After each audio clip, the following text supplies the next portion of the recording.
Greetings, Warrior fans from the Denny Jerome Athletic Complex, the DJAC. I'm Mike Stetson, Sports Information Director. I want to welcome you to another week of the Warrior Weekly Show. This week on the show, we're hanging out at the DJAC because we're talking with new head women's soccer coach Lugo Arenas about his transition back to Waldorf, where he graduated from, and what he plans to do on the soccer field with the Warrior women's soccer team in the coming season and the coming years. We're also meeting with Roger Harford, who bowled his way to the National Championship Tournament in April. Roger had a phenomenal weekend in Illinois at the sectionals, earning himself a spot as the number 4 bowler at sectionals, one of the top 24 bowlers in the nation now. Thank you for joining us, and now it's time for the Warrior Weekly Show.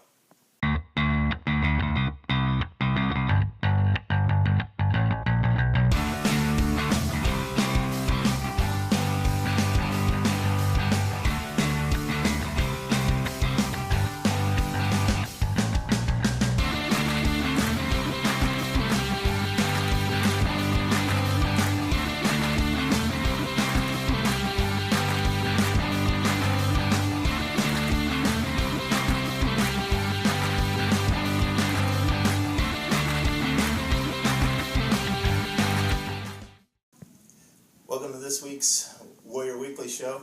We're joined by Waldorf bowler Roger Harford, who will be heading to Nationals next month. Incredible run at the sectional tournament this past weekend. Congratulations, and thanks for joining us. Let's talk about last weekend. Friday in particular, you had just an amazing day. 2 open frames out of 8 games, 6 games. Over 200 in almost every game. I think the last one was like 195. 193, I think it was. Tell me what was going right for you this weekend. Pretty much my execution just went really well. I was making spares like crazy again. Like you said, I had 2 opens over 6 games, and one of those was a makeable. The other one was a big split. So I executed shots, struck when I needed to. The first 3 games, the pairs I was on, they played really well. I was able to play my A game and just executed shots and just was throwing strike after strike after strike. And if I left something, I pretty much covered it up without any issues. So that's what kept my scores in the 220s and 230s without any real situational problems that I could have ran into. You go into a day like that where there's so much at stake, and you have that first good game, maybe the first good second game. Does it get into your head, okay, I'm doing good, I gotta put pressure on myself? No. Or did you just stay calm throughout the day? I pretty much just stayed calm through the day because I knew that I can't think ahead to what Nationals could be. I just had to take it just one shot at a time, just stay focused and stay in the moment throughout the whole day, because the moment you get ahead of yourself, you're basically done, because you're going to do something dumb, like miss a spare, and next thing you know, that can cost you. How many strikes in a row? What was the best run throughout the day? I think it was 5 at one point, but because of all the spares, that's what kept my scores up. So obviously, I mean, folks who bowl know that sometimes making those spares is more difficult than getting the strikes, because, you know, that's the same shot that you practice time and time again to get the strike, but you got to move all over, you got to adjust what you're doing to make different spares. Was there a lot of spares, and how did you maintain the focus to do so well making those shots? I pretty much, again, it goes back to the whole just taking one shot at a time. It's like you throw a strike shot, it doesn't strike, it's like, okay, nothing to worry about, it's a makeable spare. It's like then you just get up, focus on the spare shot, you make the spare, and then you just move on to the next frame. It's just repeat the process over and over again for each frame. One of the top 24 in the nation now. Has that sunk in yet? You're going to Nationals? Yeah, it's starting to sink in now. I mean, I couldn't let it sink in on Friday because I still had another objective, which with the team was to get the team to Nationals, so I couldn't dwell on Friday's performance because I still had Saturday and Sunday to worry about. So, yeah, right about now it's really sinking in. Talk about the team. Obviously, you guys didn't make the goal of making Nationals, but that's a pretty high bar with the number of excellent teams that are competing at the sectional. You guys still had to feel proud, you going to Nationals, and you guys competed really well this season and at sectionals. Yeah, because you don't make sectionals in college bowling unless you're one of the top teams in the nation. We need to face that fact. So the fact that we made sectionals is a great start, and when I looked at the scores through the other all four sectionals, we were the highest scoring section out of all of them. You had to average 203 over 64 Baker games in order to actually make it to nationals, where everybody else was down in the mid 190s. So, and that's crazy to think about. Talk about Baker games. It's odd to people who haven't bowled competitively like you're doing. Going in there, bowling as a team, literally bowling as a team. A couple of frames for you, a couple of frames for Kyle, a couple of frames for Spencer. How unique is that? And I imagine at times it's got to be frustrating because you want to be up there bowling. Exactly, and it can get frustrating because like if they're not executing, it's really hard on you mentally because you know that they need to be executing, but you know that everybody's going to have a bad day, and by the time the last block hit of 16 Bakers, it was just exhausted at that point because happened bowl Friday, all day Saturday, now all day Sunday. I mean, you're going to get to that point where you're eventually going to do stuff that you don't want to do, like miss an easy spare because you just lapsed or whatnot.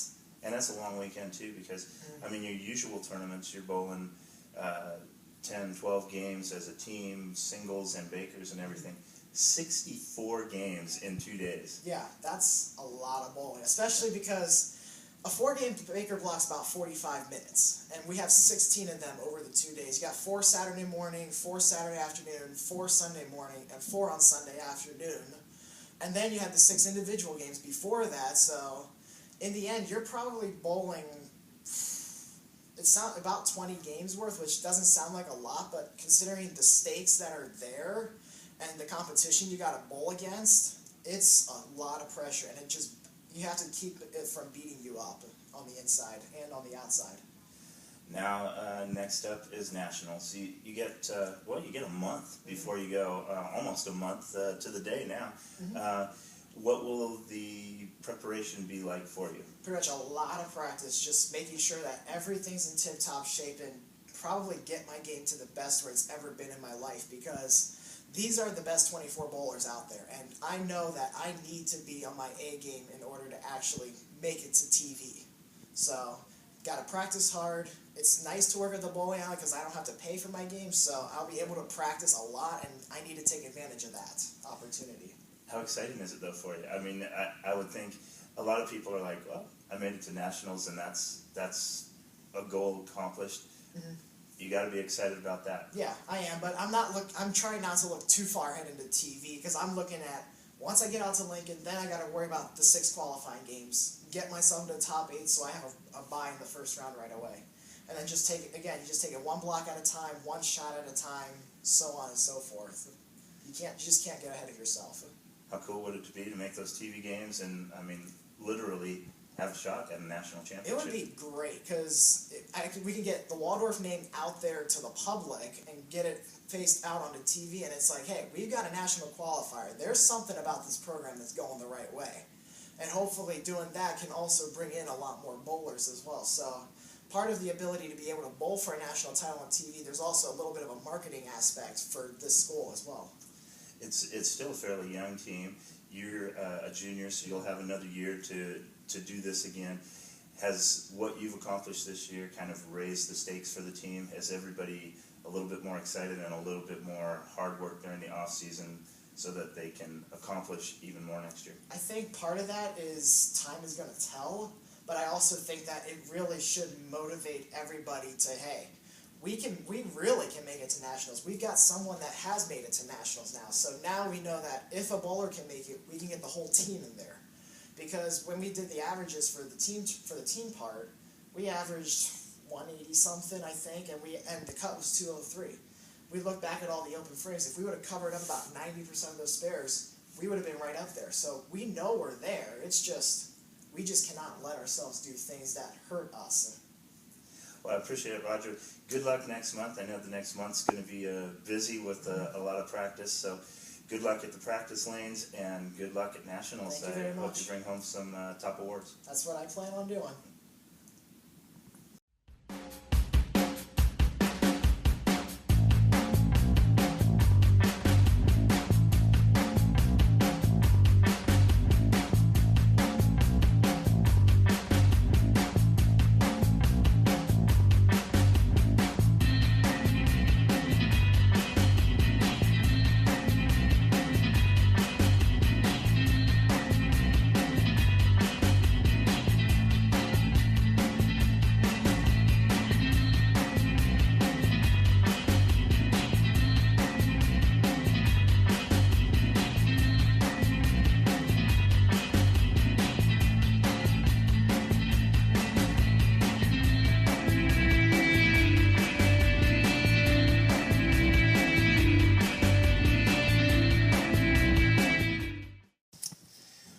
back. Now we are joined by new Waldorf head women's soccer coach, Lugo Arenas. Lugo, thank you for joining us, and congratulations on the new job. It has to be exciting. Yeah, it is pretty exciting coming back where I once played, once graduated from. Love the city, love the program, so it's nice kind of coming back and just knowing what I can bring forward to the table, and exciting, definitely, because it's a Waldorf name. It's been about a month since you took over the position. You've had time to, well, during the interview process, you had a time to meet the players, and since then you've already been out on the recruiting trail, I know. Talk first about how excited you are and what drew you back to your alma mater. Like you said, meeting some of the players, it's a lot of hard-driven players. They're close-knit. They work hard together in and out of the classroom, in and out of the weight room. So it's something that eager and brought me towards a group of players that I kind of wanted to take over. They deserve and need to get rewarded with a great group of class of players coming in, as well as you said, recruiting. So it's been a grind getting players to come in, but it's definitely a process. How much does it help you as a coach, having played here at the school, to be able to really express what Waldorf is all about to young players who might be interested? For the frontmost, it's been easier to recruit just because it's something that I've went through, and recruits find that interesting, that it's knowing where somewhere that I studied, somewhere where I played. So a lot has changed since I've been here, but it's nice kind of knowing that some things are still the same and it still feels like home. Talk a little bit about women's soccer. I know you played men's soccer, obviously, and then you were coaching men's soccer over in Wyoming, in the Cheyenne area, and then at your former school. So what is it at Buena Vista, right? Yeah. So what is it that got you into women's soccer, and what's your background in women's soccer? So coaching back in Cheyenne, it was also club for women's soccer, so it's nice kind of having that build. Same with the high schools back in Cheyenne.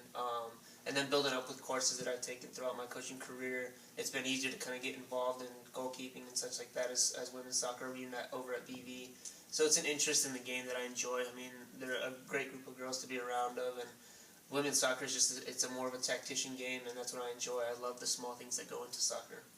Talk a little bit about the team that you have coming back. It was a young team last year. Didn't have the success on the scoreboard that they had wanted, but on the field, every game they were always playing hard, and despite the results, they seem to be in almost every contest too. What can you build on from a team that put so much hard work into last year? Hard work drives a lot of determination that people can set. I mean, setting goals is the first thing, set and foremost, and then setting smaller goals that players can achieve, coaches can achieve. So it's building off of those. I mean, it's a great group of girls, and like I said, everybody around campus said they work hard in and out of the classroom, in and out of the weight room. So it's something that I'm eager to be around. When you came in, you look at the roster, you look at how things were going. What was the biggest need that you felt like, okay, we've got to go out and find this player or get somebody who can do this? Was there anything like that you saw that would be a focus? Not so much. Obviously, everybody loves a goal scorer, but ideally it's just somebody that can come in and make an impact right away, and that's what the kind of recruiting trail is just bringing that towards the table, is building that with who we have here and then building in who can kind of impact right away. How has that gone? Have you had a lot of success on the recruiting trail so far? Yeah, it's definitely a grind, like I said, but getting contacts has been a little harder than I expected, but it's definitely going. I mean, reaching out every day, phone calls to coaches and players individually, it's been a fun process. Talk a little bit about the coming season. What do you expect from this team, and what can people expect from the team when they hit the field? Definitely a hard-working group, somebody that's eager, something that's kind of setting goals for themselves, and it's going to be exciting to watch and a fun turnaround to kind of pay attention to. Over the long haul, what will this team be when you get your stamp put on it and they're playing your style of soccer? Hopefully a legacy that people can kind of talk to and make some place like Waldorf that people want to be at and play at. It's definitely a program that I enjoyed, and kind of the same process we went through with the men's program when I was here, so it's ideally my goal for the women's program. That was kind of the bigger push on wanting to take over the program, is just making that turnaround. Staff. Have you put together a staff yet, or are you still working on that too? Still working on that. It's still a work in progress. How difficult is that? I mean, that you have to not only build your staff, but you have to be the person out there doing all the contacts. It's definitely different. I mean, being the assistant, it's usually easier to say, here, this is what you need to do, this is what needs to get done. Now it's the one running the show and letting everybody else know that it's not so much you, it's also somebody else as well. How nice is that, though? I mean, it's got to be something when you're working your way up the ladder, getting the opportunity to run your own program and to put some of your own little tweaks on things. It's got to be nice. Yeah, it's rewarding. It definitely feels rewarding, refreshing. I mean, it knows that all the hard work that you put in is kind of paid off, and it's really nice, especially somewhere like Waldorf. Talk a little bit about where this team is going to be in the future. I mean, obviously every coach wants to be a conference champion, wants to go to nationals. Is that realistic, and how long will it take? It's obviously realistic. I mean, the men's program has shown that it's realistic in a place like Waldorf as well. The resources are here. Now it's just bringing in the right mentality and kind of changing the culture into my own way. And it's going to be a process, definitely. Hopefully within the next couple of years we're competing for that conference title.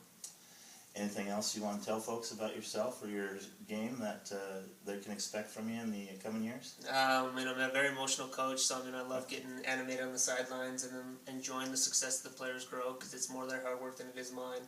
So just keep an eye out for that. Well, I appreciate it. Congratulations again, Coach, and we look forward to seeing some great action on the field over the coming years. Perfect. Thank you.